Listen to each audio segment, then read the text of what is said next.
Hey guys, gusto ko lang ibalita sa inyo, no? It's very bad news na nakarating sa akin last week pa.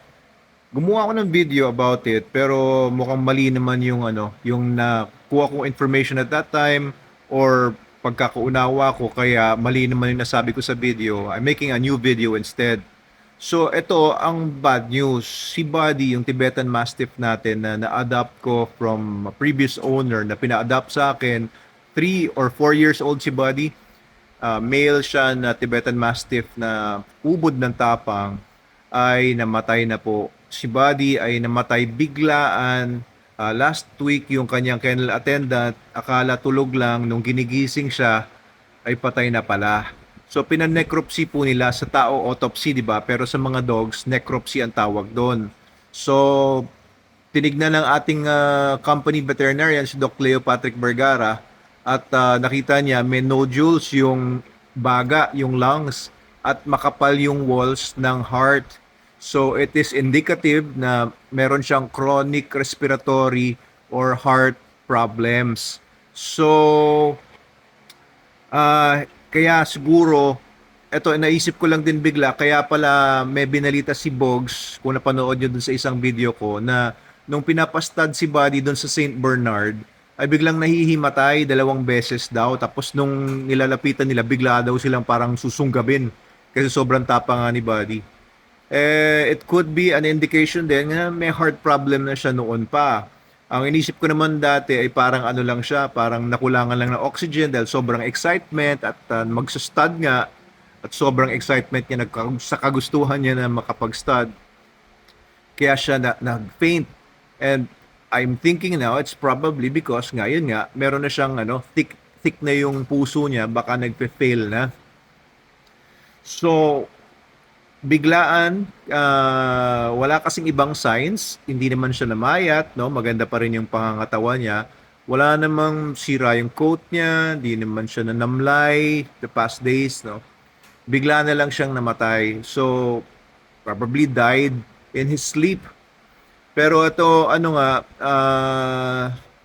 yun lang naman nakita namin eh. It's chronic, ibig sabihin, maaring matagal na may ganong problema si Buddy, kasi ang laki ng nodules. Nakita ko rin yung nodules, parang gantong kalaki. So hindi naman nabubuo yun agad-agad.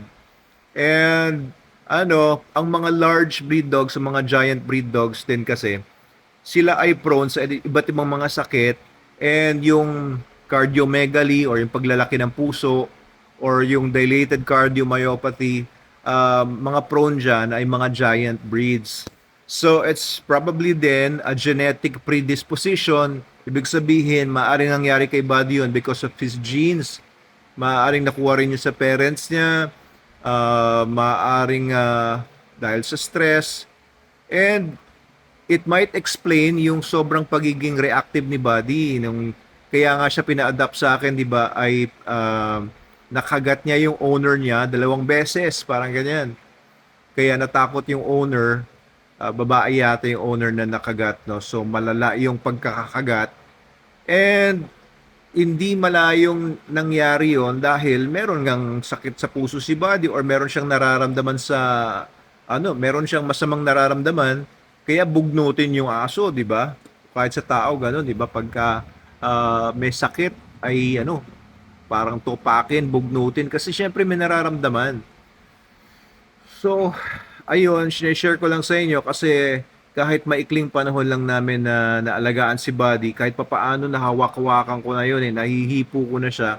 Tapos nung nagpupunta ako doon, patakbo-takbo siya doon sa cage niya, malawak yung cage niya, di ba? Patakbo-takbo siya doon, parang galit siya, pero pag lumalapit ako, relax na siya. So, parang nagkaroon na kami ng kahit papaano relationship or bond sa mga 4 or 5 times na nakikipag-interact ako sa kanya every time nagpupunta ako doon. Anyway, gusto ko lang ikwento sa inyo, wala na si Buddy. Kung genetic yon, I probably wouldn't have used him as a stud doon sa Saint Bernard. In-AI na lang kasi namin yung Saint Bernard. Di ko lang alam kung makakabuo si Buddy doon sa Saint Bernard. Pero hoping na dahil crossbreed siya, hopeful ako kung may mga puppies man na nabuo ay may hybrid vigor at hindi naman makuha yung genetic predisposition ni body sa mga heart problems or mga nodules na ganyan. It could be cancerous. Ayun. Anyway, I compiled a few clips, no, from our old videos with Buddy. I ano ko dito, idugtong ko dito para mapanood as a tribute to Buddy. May mga dogs talaga na mabilis nawawala sa atin. Ano, siguro may na-experience na rin kayo niyan. Kakakuha nyo lang ng puppy or ng dog, tapos a few days, kakasakit, namamatay.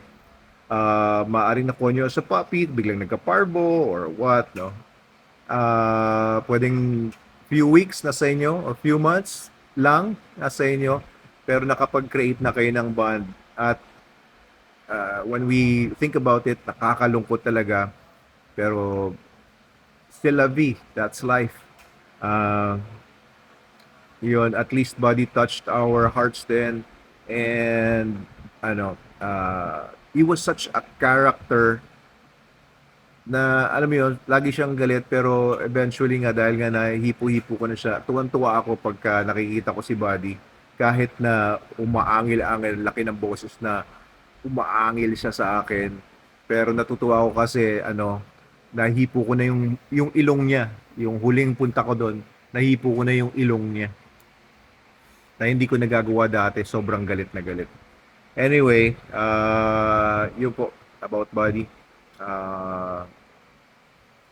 Ayun.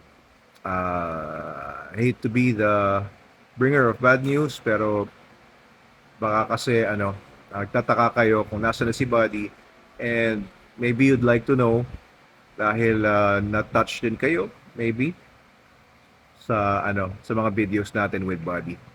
Salamat po sa pakikinig. Dr. Abel Manal po ito. So ito po ang bago nating Tibetan Mastiff na si Buddy. Siya po ay inadopt ko mula kay Sir Neil Velasco at ang family niya kasi nakakagat daw itong si Buddy. Pero ang reason naman daw kaya nakakagat si Buddy ay dahil nagulat daw siya sa dalawang occasions. Tingnan niyo, kapal ng balahibo, haba ng balahibo niya, no? Oh, gagalit oh. Relax. Ayaw niya magpahawak ng buhok. Laki ng boses eh. Okay, so ang ginagawa ko dito guys, pag nagpupunta ako, hinahawakan ko using an extension of my arm. So dalawang beses pa lang naman ako nakakapunta dito kay Buddy. Ayan. Ay, it's okay. No, buddy. Shh. Oh, talaga nangangagat oh. No. It's okay. It's okay, Buddy. Good boy, Buddy. Very good. Ayan, no? So medyo kumakalma naman siya. Kapag ginaganto-ganto ko siya, oo, sa simula lang, no? Dati, ang tagal bago ko mapahinto yung pagganyan-ganyan ni Buddy. Oh, no, Buddy. It's okay. Pero, habang tumatagal, nasasarapan na rin siya.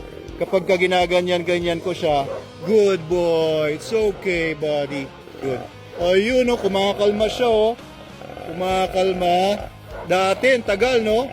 Pag ginaganto ko dati, no? Parang ang tagal. Ang tagal bago kumalma. Ngayon, mas mabilis na siya kumakalma. So, may progress naman. Ginaganto rin ba ni Christian to? Very good. It's okay, Buddy. Laki ng boses.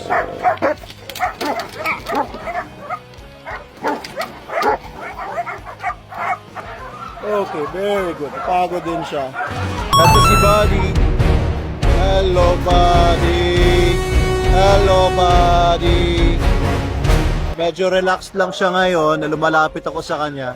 Hindi na siya ganun kagalit. Oh. Hi, Buddy. Hello. Hello, Buddy. Aba, mabait ngayon si Buddy ah.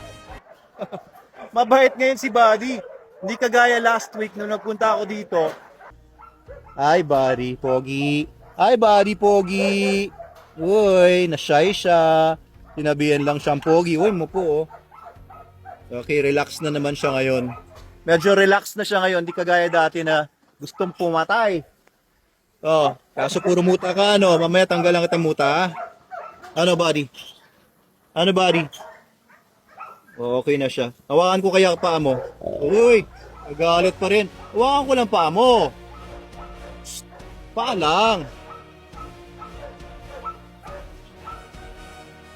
Palong. Yun, nawakan ko na. Nahawakan ko na yung paa mo. Hindi ka sobrang nagalit. Oh, hawakan ulit natin. Yay! Uy, nawakan ko na. Oh, nawakan ko na. Inatras lang, oh. Yay! Good boy, buddy. Good boy. Good boy, buddy. Hi sa fans. Hi sa fans mo, buddy. Hawakan tong paa ni buddy, oh. Oh, nagre-reklamo ka ba, buddy? Hawakan ko lang paa mo. Whoops! Oh, very good! Very good. Oh, good boy! Wow. Oh, very good si buddy. Oh, improving na, no? Good boy! Oh, kasi, dati, ginagawa ko nga, lagi ko siyang hinahawakan kung saan-saan, using a stick. Oh, medyo nadi-desensitize na yan. Unti-unti na yan. Hello, buddy!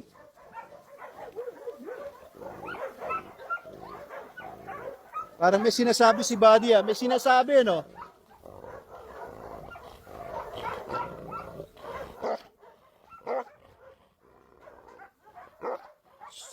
Buddy, ano ba? Magkaibigan na tayo, di ba? Ano ba? Hindi pa ba? Good boy. It's okay. It's okay, buddy. Well, anyway, alam niyo ba si Buddy ay merong sinastad ngayon? Oh, gagalit. Ayan, so sabi ni Bogs, tinatangka nga ni Buddy na mag-stud. Pero hindi tumatagal, 2 minutes nga lang daw. Tapos may kinikwento sa akin si Bogs tungkol dito kay Buddy, naghihimatay-himatayan daw. Opo. Tapos kunyari lang bumabagsak. Oo, kunyari lang. Tapos kunyari bumabagsak, tapos pagbagsak, tapos pag hinawakan nyo na, Oo, biglang kakagating kayo. Ate, buhay naman ka. Delikado yun, nakakatakot yun. So kunyari daw, ordinary naman, hindi naman sobrang init, hindi naman heat stroke. Ordinary lang, parang ganito lang. Tapos biglang babagsak. Hindi, pero siguro nung nilalagyan na namin ng catch pole, Oo. tapos aggressive nga siya. Oo. Kaya kagat-kagat niya. Maya-maya maghihimay-mataan niya ng Kunya, uhulihin nyo na siya para i-handle, para kuha na ng similya. Opo. Tapos nilagay nyo sa catch pole.